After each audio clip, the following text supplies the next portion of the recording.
Okay, I was looking at the comparison between the supposed early birds and the dinosaurs, and I really didn't see any connection.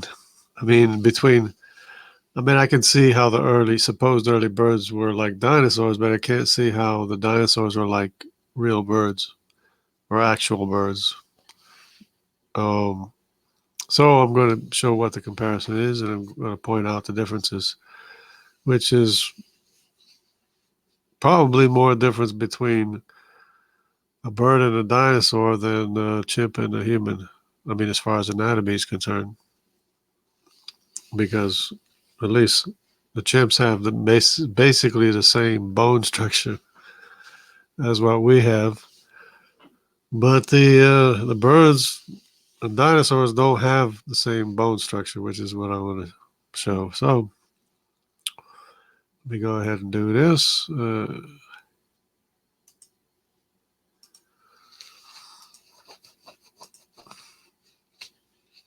Okay, so it should be screen sharing. Okay, this is the basic bird, and this is the wishbone.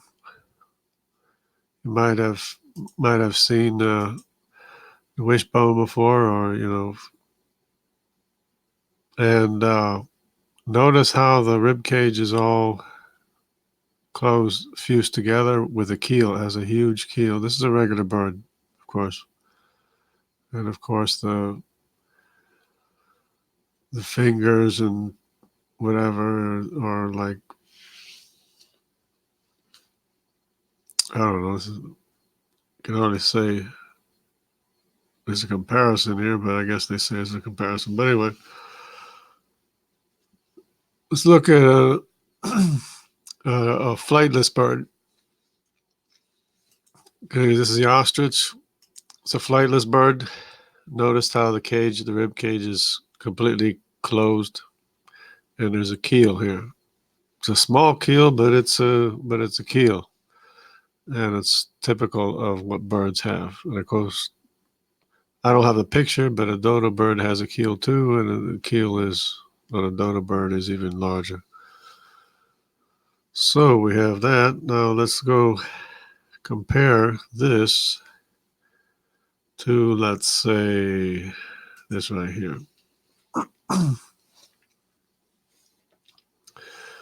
So this is the supposed Archaeopteryx.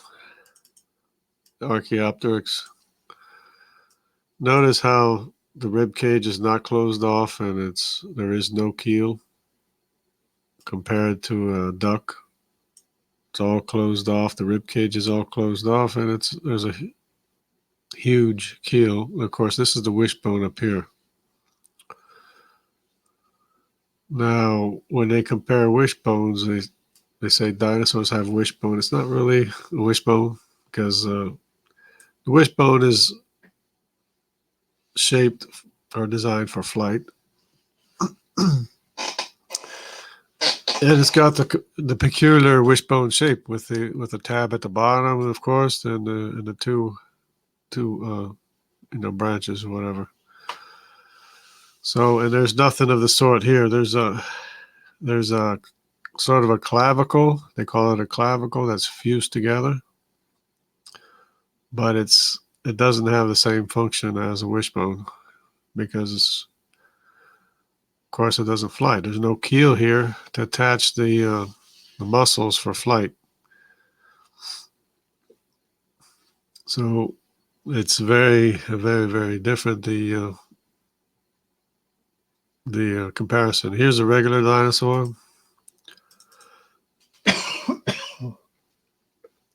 This is the clavicle. This is about as much of a shape as a wishbone as it can get. And you can see it's not in the shape of a wishbone. It's just kind of fused together. Whereas our clavicles aren't fused together in humans, and I guess maybe other animals. But still, no keel. no keel. The rib cage is completely open. So there's really no comparison there. I mean, if you're comparing this isn't an Auronis or whatever. This is supposedly goes back even older than the Archaeopteryx. It's a goes back supposedly 10 million years earlier, but it's really more like 17 million years earlier. So we see the same thing here. You see a clavicle and no keel, open rib cage. So there's really no comparison. It's almost like this is the wrong head for the animal. So I mean, but they might as well just put it on all fours and have it walk on all fours, as far as that goes, because there's no keel here for flight, nothing for flight. And of course, it has a tail, the same as the Archaeopteryx. And I already showed the ostrich. So, yeah, that's about it. Ostrich has a keel. It's a small keel, but it's a keel and it's completely sealed off rib cage, completely closed off. So it's a big difference as far as anatomy is concerned. There's it's a long way from a bird, the Archaeopteryx. So I can't even say it's a bird, because a flying bird has a huge keel like this because it attaches the muscles for the wing muscles so it can fly. And of course, the wishbone is in the shape of a wishbone, so that it's, I don't know, it's just unique to flying birds. And whereas the other one is not unique to flying birds at all. So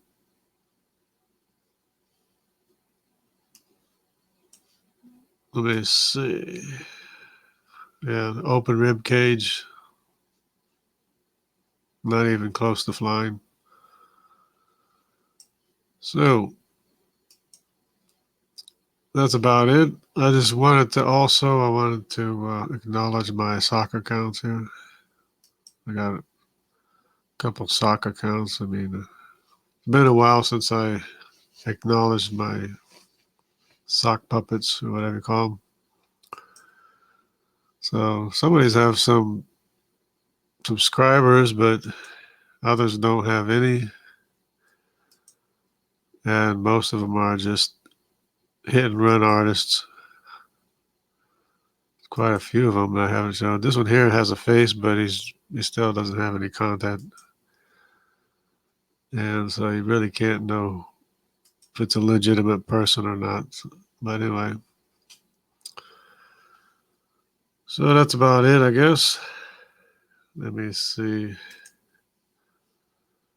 I can go ahead and see nobody's here. At least nobody's talking. So that's about it, I guess.